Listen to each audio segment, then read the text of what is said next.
Welcome to Cliff Notes, the podcast where business meets inspiration and strategy meets balance. I'm Brandon Clifford, CEO of Business Alliance Inc., entrepreneur, investor, and your guide through the world of business, franchising, and leadership. Whether you're a seasoned entrepreneur, an inspiring franchisee, or just someone looking for actionable advice to take your career to the next level, Cliff Notes is here for you. Join me as we break down the complexities of business and life into bite-sized, actionable insights. This is Cliff Notes, your shortcut to success. Welcome, everyone, back to another episode of Cliff Notes. I'm your host, Brandon Clifford. I'm really excited to be here today for a little bit of a change up. Obviously, on this show, we share a lot of tips, a lot of advice for how to find balance both in your career, but also in life in general, and maybe get you motivated to leap in entrepreneurship. But today, we're doing a little bit of change of pace, doing an interview with someone I've known for a while here, a very esteemed, accomplished individual in the franchise space, franchisor, father, CEO, founder. I'm sure there's lots of other names that people call you. But thank you so much for joining me today. We're excited to have Andy Fuller from the CEO of Mosquito Hunters with us today, as well as Humbug Holiday Lighting. And you have a third franchise. Is that official? Are you announcing that? Yes.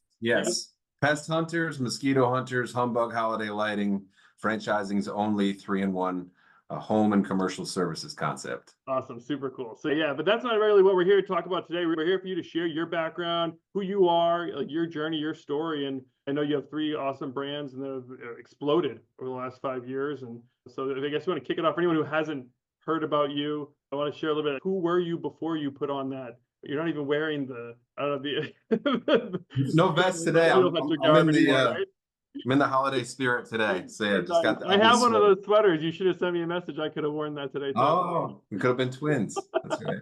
But tell us who you were before you got into the mosquito hunting business. I started off as a frustrated corporate employee, and I just knew I didn't want to continue down that path. And I guess really the story starts going all the way back to college. I started house painting just as a means to an end. I needed money for school. So that was where my tuition money came from, was just from running house painting business. And I loved it. I loved the creation. I love how you wake up on a Saturday morning in January and there's 6 inches of snow on the ground and you have to figure out, how am I going to get customers? And then fast forward through cold calling and setting up appointments and getting customers and building a team to ultimately painting a house. And you have a nice little upgrade for everybody involved. The homeowner gets a home that looks better and they feel better about their home, maybe even improve the value of the home. The employee, the painters, they made some money, and then did your job really well as the business owner. There'd be some profit left over for you. So it was a really fair deal for everybody. And I loved it. I loved knowing that it's like, hey, if I didn't roll out of bed back in January to start knocking on doors, then I wouldn't be here now. And this customer, maybe they would have gotten their house painted, but it would have been by somebody else. And who knows where these painters would have been, but I was a part of this. I felt like I was a critical part of that team, and I loved that. And it was just accidental. Fast forward to, I go all the way through school, get my degree. I moved to Chicago, and I ended up getting this job, this Fortune 500 company. It actually took me years to get this job. And I finally got the job, and I thought this is going to be my career because it's a multi-billion-dollar company, and there's nothing but upside. And imagine all the things that we can build with all these resources here.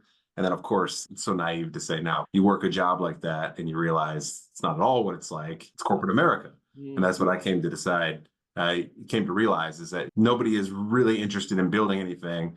Everybody's interested in hitting their quarterly bonus, making as much money as possible, doing as little work as possible. Most importantly, avoiding blame. The worst thing you can do is make a mistake or get the finger pointed at you. So everyone's objective was to just make sure that they don't get blamed for things. And it just meant that nobody took any risks. Nobody built anything. I took a look around after being there for about a year, and I realized I don't want to do this with my career. I want to go back to kind of what I did in college, but I just want to do it a little differently. I didn't want to do painting. I guess before, let's just pause there a little bit and dig a little deeper. Go back a little bit further, even as a child growing up.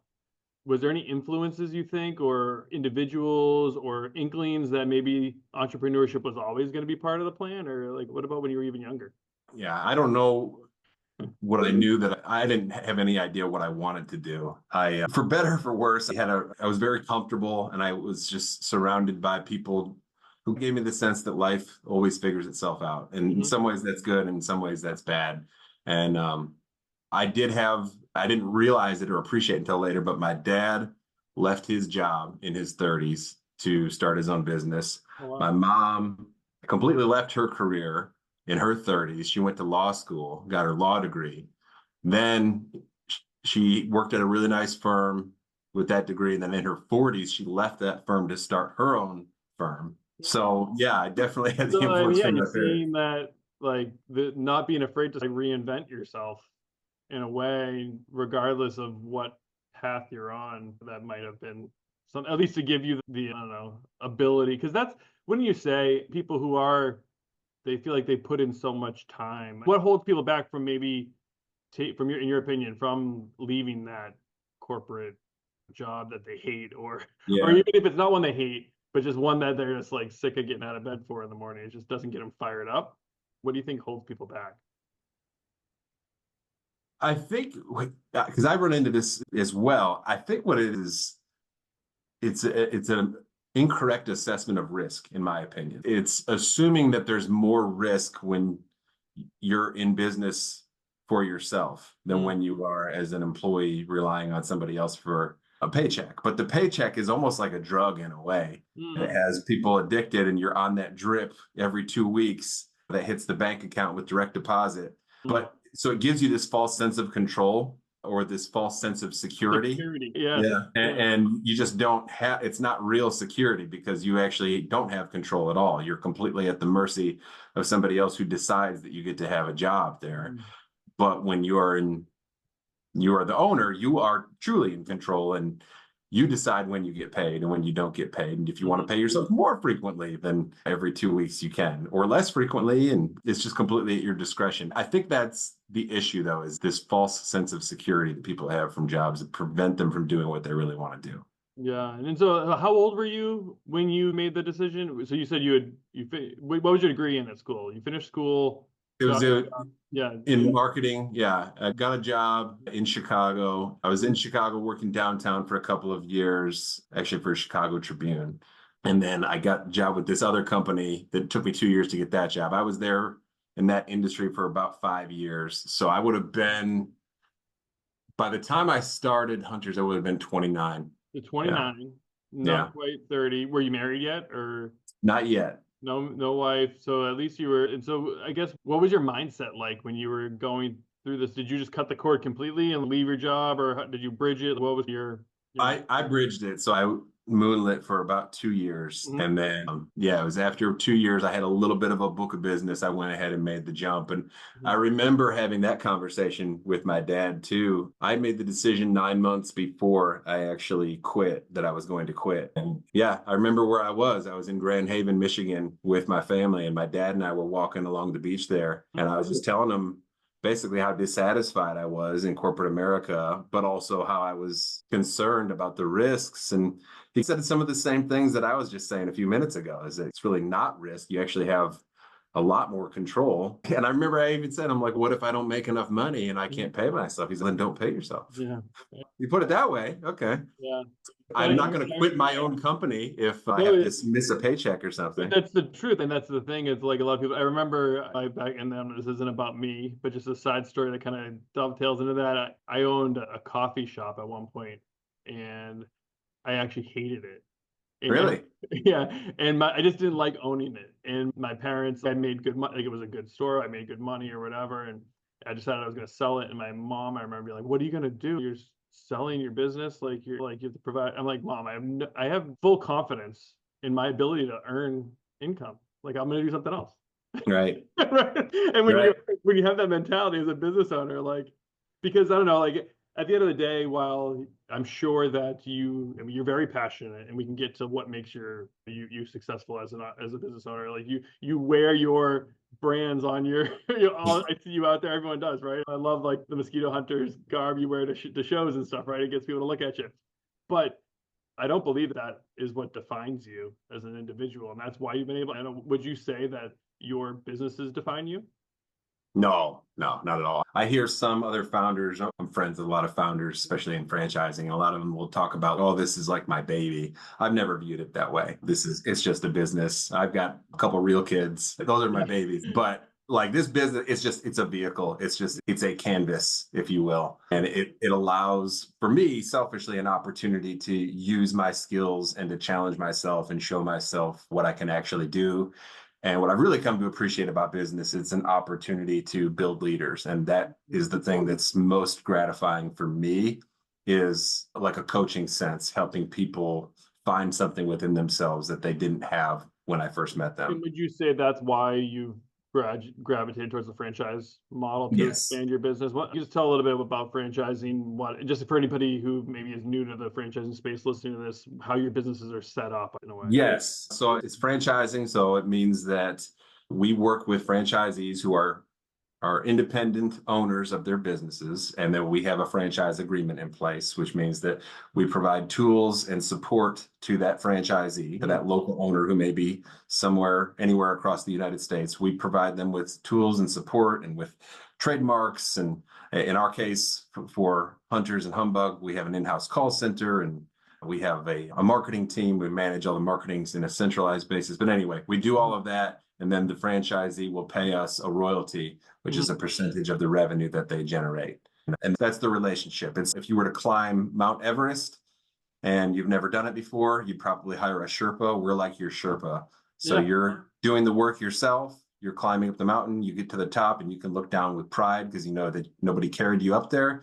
But you weren't completely alone. You had You're giving them a somebody. vehicle, right? Like you Yeah. said, like your businesses are a vehicle for you, and you're actually now manufacturing these and teaching people how to drive the vehicle and all that, which is really neat. I actually think that is a point of contention that happens sometimes in franchise concepts where the franchisor is so caught up and passionate, which is good, right? You want them to be passionate about their brand, but then they don't understand why their franchisees maybe don't have the same passion.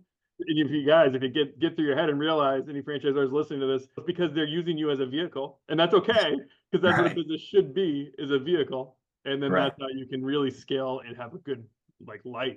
So let's get back Absolutely. to your story. Unless, did you want to share a comment on that before we do No, that? that's great. Yeah. Let's get back, because we derailed a little bit. Sorry. So here you are.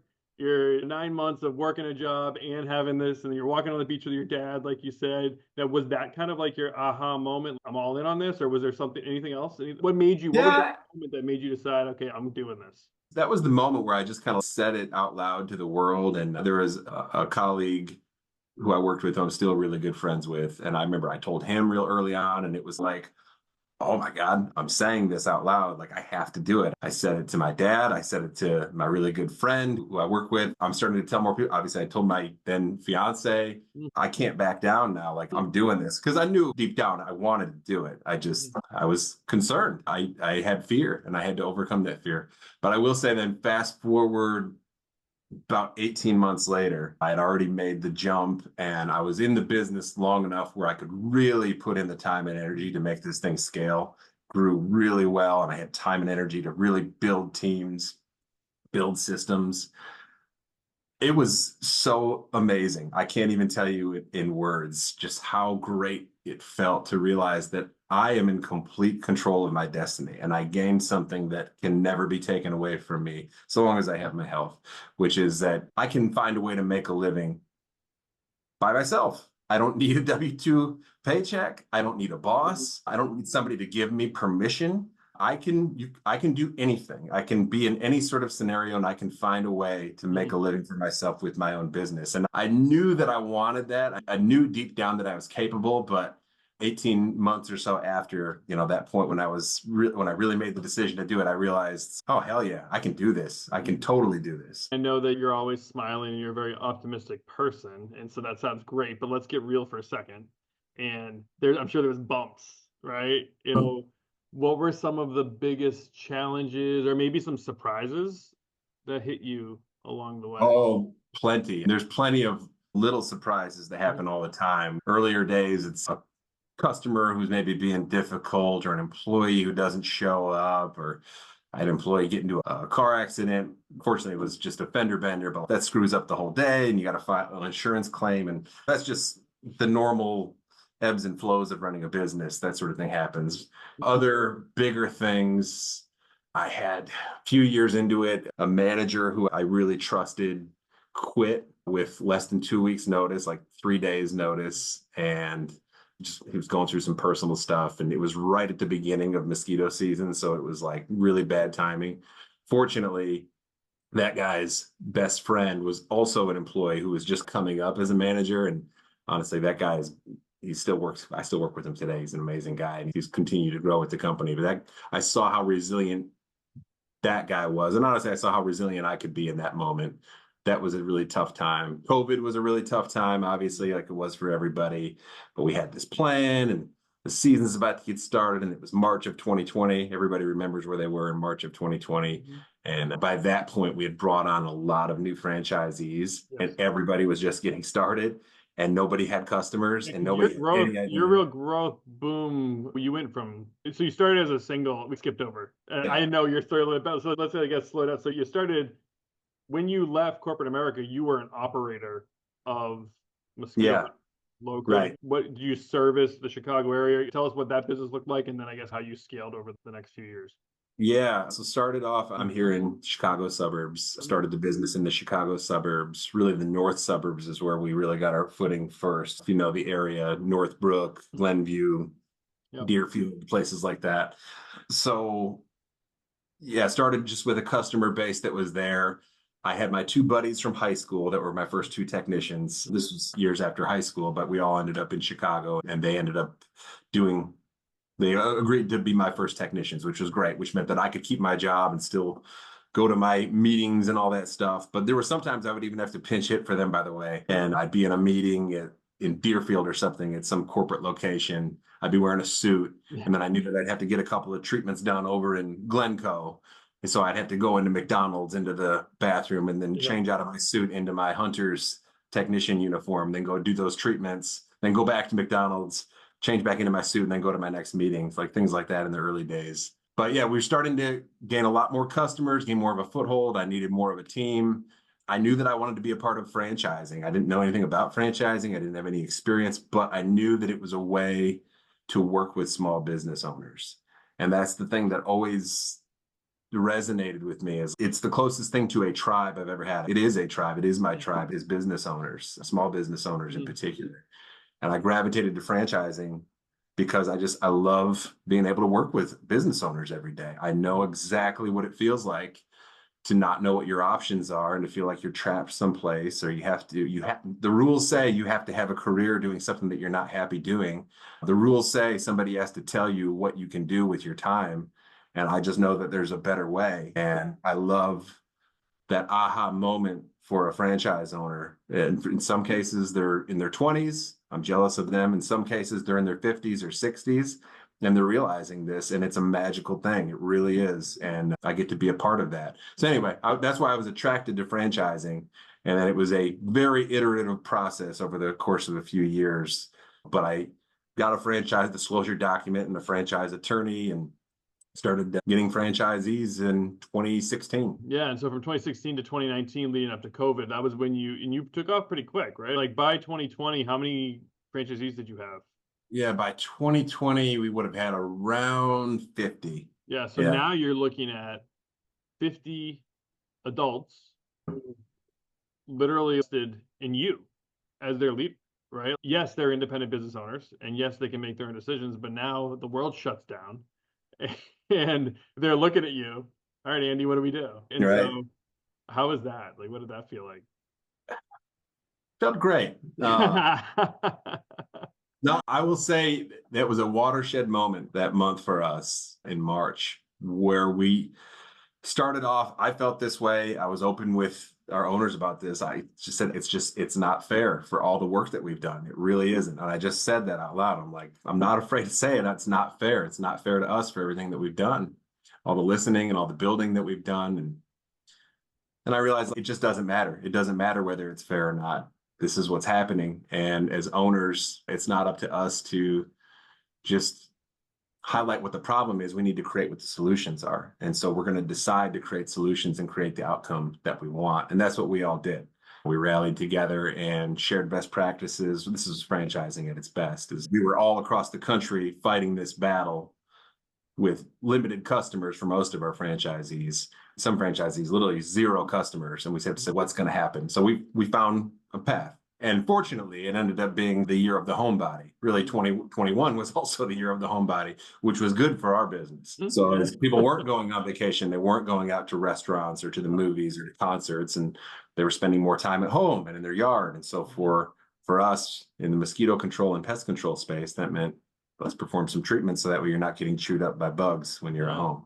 And then So you went good on for to a pretty business. big growth after that, right? Because now you're over, what are you at, 150 now? How many franchises do you have? Yeah, about 140, 150 locations, and it's about 80 franchisees at this point. Yeah. Wonderful. No, that's incredible. And I guess looking back on it, do you feel like you've made it, or like where are you headed next? I definitely don't feel like I've made it. I just don't even think that would be fun to ever feel like you made it. But I have learned throughout this journey is that what really makes me feel alive is building things. And so I always want to be building things in some capacity.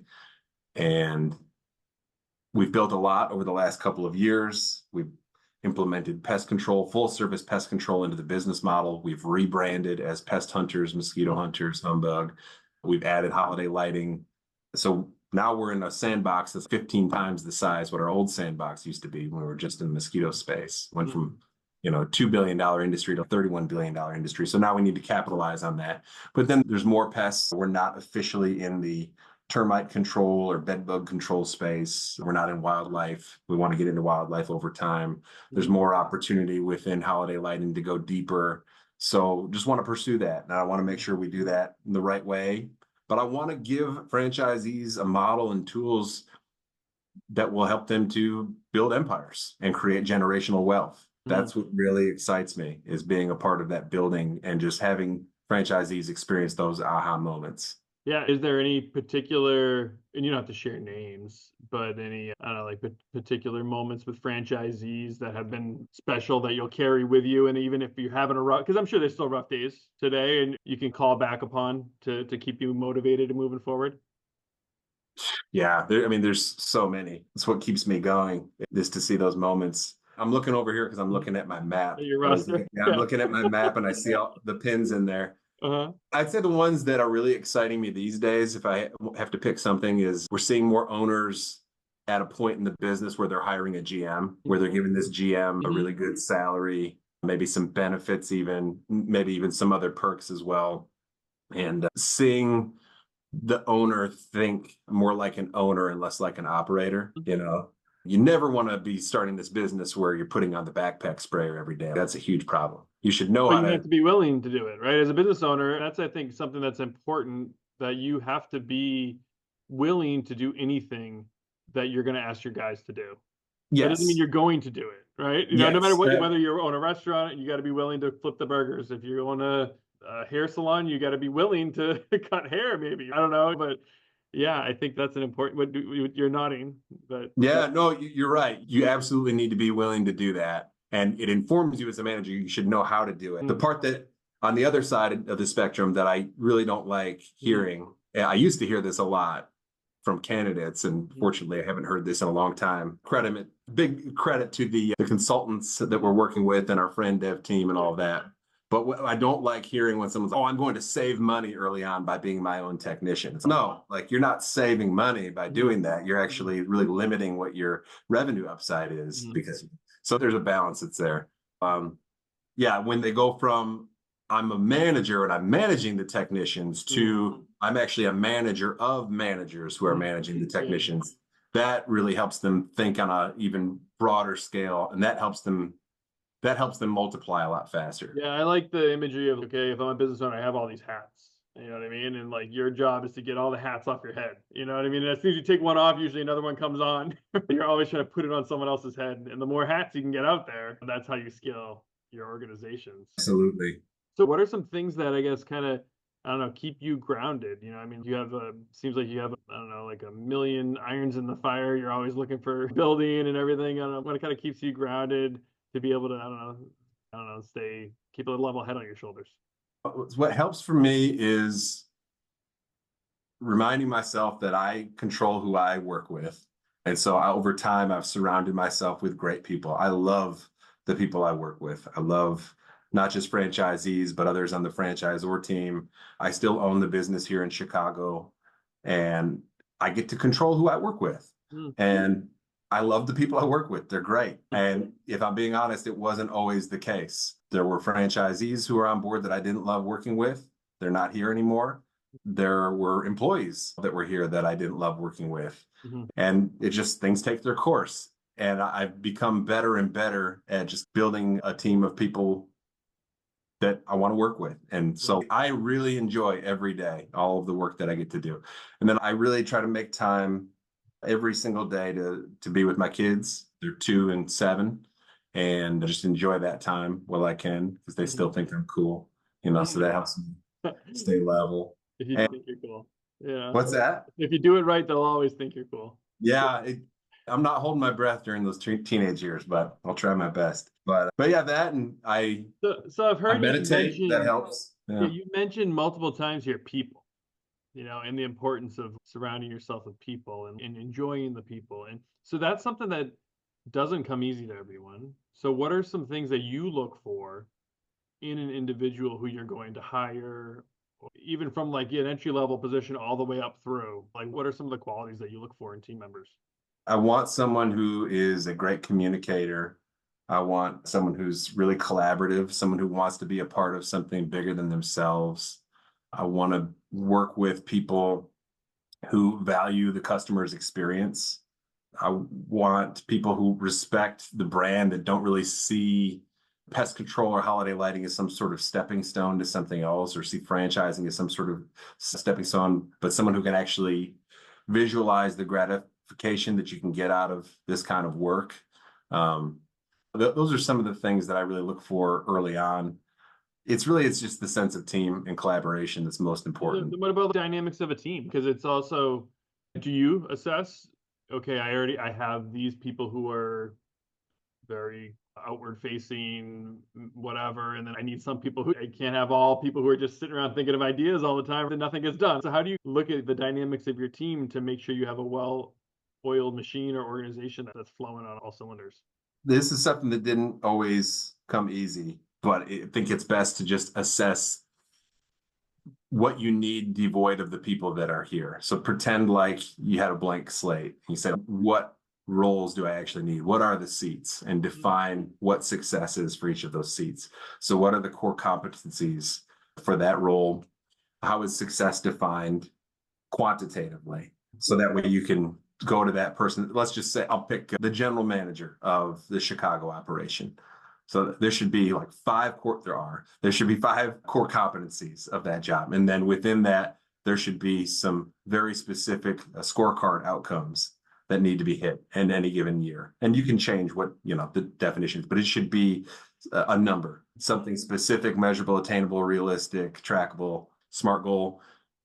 It should be that where you say, okay, you hit this number, that is success. If you fall short of that number, that's failure. And if it's failure, that doesn't mean hit the bricks, you're fired necessarily. It means we need to figure out how we can turn the failure into success, but make it really clear for everybody, for myself as the owner, for the team member, so that way they know, am I doing a good job? Am I not? Tie it to these numbers. So you say, if you hit this number, then that's success.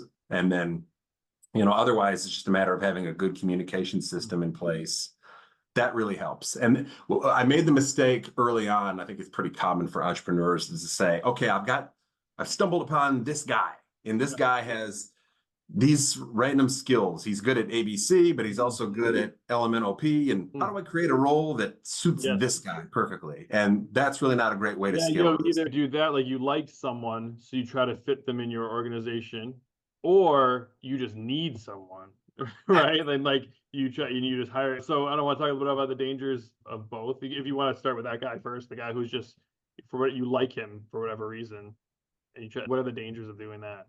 Oh, I mean, it's similar. You're trying to fit a square peg in a round hole, and that's dangerous. Is you're trying to make someone be something that they're not. That has been a learning for me, is you can't will somebody into being something that they're not. The best thing to do is because maybe they don't even know. You don't know, they don't even know if they're a right fit. The best thing you can do is define what success is and then leave it to them to meet that definition or not. And what I found is since implementing those kinds of standards, the people who aren't the right fit, they self-select. And it's actually really easy and really obvious, and it's not nearly as painful as I thought it would be. The people that I have in mind, that's a few people where it's like, I couldn't imagine having a you're terminated type conversation because of what these people mean to me on a personal level. But if you just define what success is really clearly, they're either going to get there or they won't. And they'll either say, I want to get there, or they'll say, I'm not interested in getting there. And then it's their decision that they don't want to be there. And it comes back to control where you're not, because you want to give them control. And if you really care about people, as the business owner, you should be deciding or defining what success for this role looks like. Sometimes I also see business owners almost have too long of a leash, and they're like, "Oh, I don't want to be a micromanager. I want to see this person thrive. Hey, you tell me what your goals are. You tell me. You tell me." You definitely want their feedback and their input. You have to have that clear picture of your organization. Otherwise, it's not yours anymore. You don't have the control. Yeah, exactly. Do you do that do you take that same sort of mentality with your franchise, with finding that ideal franchisees and stuff like that too? Or how do you extrapolate that? Yeah, it's definitely two totally different kinds of relationships. A relationship with an employee, it's one thing. Relationship with a franchisee, I'm not their boss, right? They don't have a boss. They're independently owned and operated. Yeah. I know you know this, but for your listeners. Yep. And so it's a matter of what are your goals? What do you want this business to be? And how do we give you the tools that you can use to build that, to make that vision a reality? So there's that. The employee side, yeah, I think I need to say, here's what the definition of success is. However, I do always want to know, what do you want out of your career? What are new skills that you want to learn? What is for you to be happy with your job 3 years from now? What does that look like? 5 years from now, what does that look like? I just want to know. And if you have open conversations like that without any like gotcha moments where you're just trying to get candor of what actually feels satisfying for you. A lot of times employees don't even know what it is. They have to really think out loud about it because no one's asked them that before. Maybe they've never even asked themselves. But it's good to articulate those things so that way you can help them achieve that, whatever that is. And then if you help them achieve that, then they're going to feel, a sense of loyalty to you is what I found. And that means that you've got somebody who's a partner in crime for hopefully a long period of time. Yeah, because we want to make sure we have those brand ambassadors at every level, the leaders, right? Like growing those leaders, that's how you're going to really scale your organizations. So we've covered a good amount of things with your career. Is there anything like about your business or life that's like really important or you're really proud of that no one ever asks you about and you want to share? Hey, how come no one ever mentions this? No, what I'm really proud of is what we've been talking about here with this rebrand. It's been a long time coming, and we were able to officially announce it last month. So yeah, I can't really think about my work without thinking about all of the people that worked so hard for the past few years to put this together. Starting with our franchisees who pushed so hard to get more tools. I'll mention this. This is interesting, I think. I mentioned this at Hunterpalooza, our conference last month. I started off and I said, what do all these things have in common? I said, the Big Mac, the $5 foot long, the DQ Blizzard, the Pizza Hut stuffed crust pizza, and the drive-through window. What do they all have in common? You know what it is? They all came from franchisees, of course. Exactly right. Exactly right. Yeah, they all came from franchisees. And so franchising has this really rich history of franchisees and franchisors collaborating to make something bigger and greater, and we're a part of that too. Like we are a 3-in-1 concept because our franchisees said we want more. We want to create generational wealth and we want to build empires. And so it was people like Josh Ambrose out in Jacksonville, Florida, who's a franchisee, reaching out and saying, I want to be a part of this. I want to build this. In fact, in the case of Josh, I'm doing this with or without you, man. Yeah. He's like, I'm going after this. And so there was so many franchisees like that shared resources and shared ideas and just put thought to action to build teams to make this a reality. That's what I'm most proud of. I think the thing that gets overlooked with franchising is just that special relationship between franchisee and franchisor, because there's nothing else like it anywhere else in business. And for those who get it, there's no other way to do it. Yeah, when it's done, that listening is so important. You have to make sure you respect the fact that they are the ones on the front line. The person who's closest to your customer is typically the one who has the best insight. Right? And Yeah. people like they sit up in these towers or whatever, and they forget about that. And it's not through ill will. Usually, they still have the best intention. Oh, the people who are in the ivory tower don't know that they're in the ivory tower. That's what I've learned. They think that they're not. Yeah. Right? But no, it's something that's critical. Honestly, I've got it as one of my top three objectives for this year is to just maintain the depth of relationships that I have with our franchisees. Talking about objectives, you went through a whole, you used the SMART goals. So that's a lot of corporate talk, Andy. I don't know. Are you becoming a corporate stuffy corporation that people aren't going to want to be? How are you going to keep it real? How are you going to stay away from that? I'll always be authentic and always just kind of speak what's on my mind.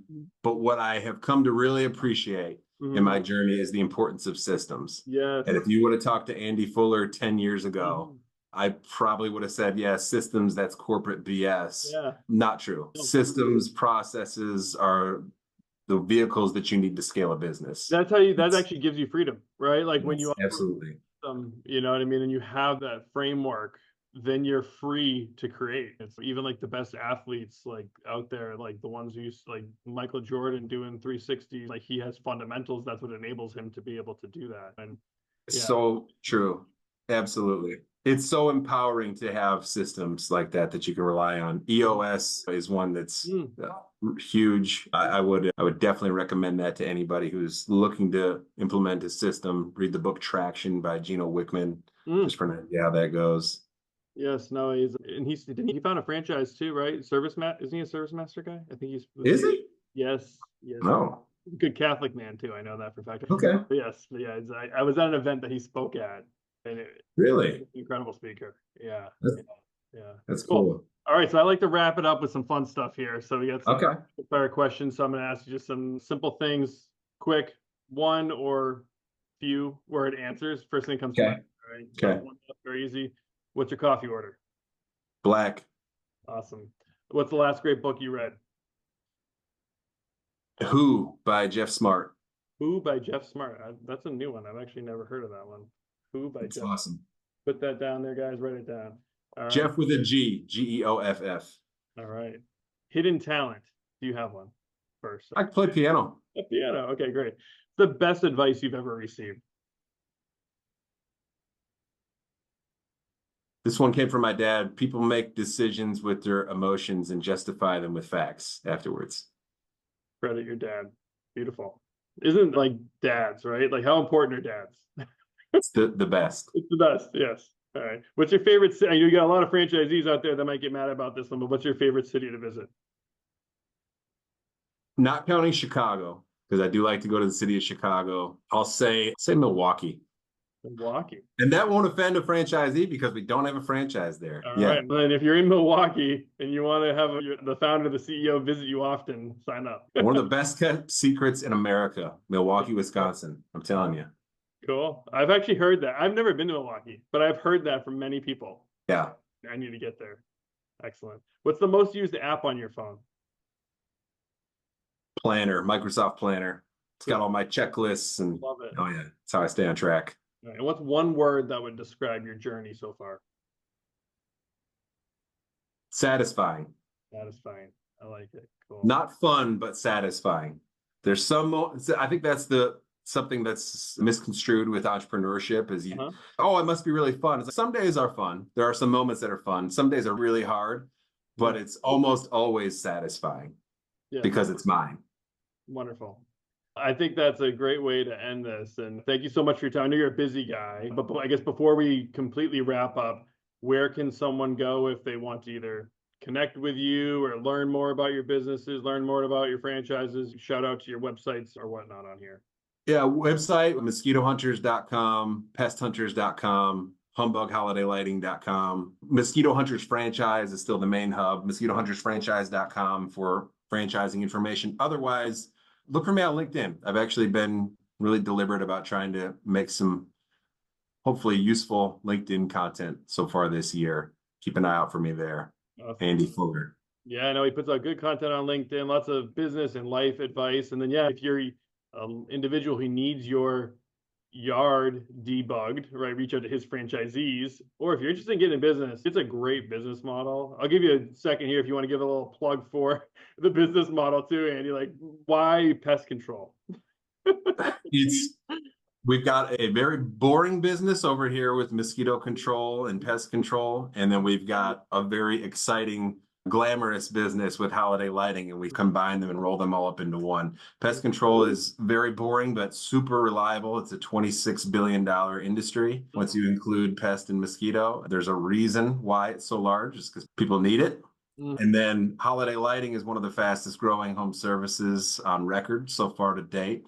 And we're in that space right at the perfect time. It's also a really great commercial model for both pest control and holiday lighting. We have a lot of holiday lighting customers that are restaurants and auto dealerships and senior living communities and homeowners associations. So we're right in the right space at the right time as the industry is growing. In pest control, there's a lot of disruption that's happening too because of all the mergers and acquisitions with all the huge companies and a lot of the door-to-door startups that really are lacking on the customer service side. It is ripe for disruption, and here we are, ready to disrupt. Wonderful. Yeah, and definitely get connected. And if you're looking into entrepreneurship, it's a great way to get started with an awesome franchisor. So thank you guys so much for joining us today. Andy, thank you for being here. I'm looking forward to getting this out there into the world. And hopefully if you guys like this episode, if you found it insightful, please share it, like it, subscribe, send it to a friend who you might think might be interested in it. And that's all we have for today. We'll see you in a future episode. Thank you so much. This is The Note. Thank you so much for tuning into this episode of Business Alliance Insights. I hope you're walking away with some valuable insights to help grow and strengthen your business. If you're looking to connect with other business leaders, franchisors, franchisees, brokers, or even just looking to explore more tools to scale your business, be sure to get connected to our BAI network and check out FranLink, our exclusive social media platform built solely for our members. You can learn more about it and everything Business Alliance Inc. has to offer by visiting businessallianceinc.com. Again, that's businessallianceinc.com. Don't forget to subscribe, leave a review, and share this podcast with other business leaders who are ready to take their businesses, their brands to the next level.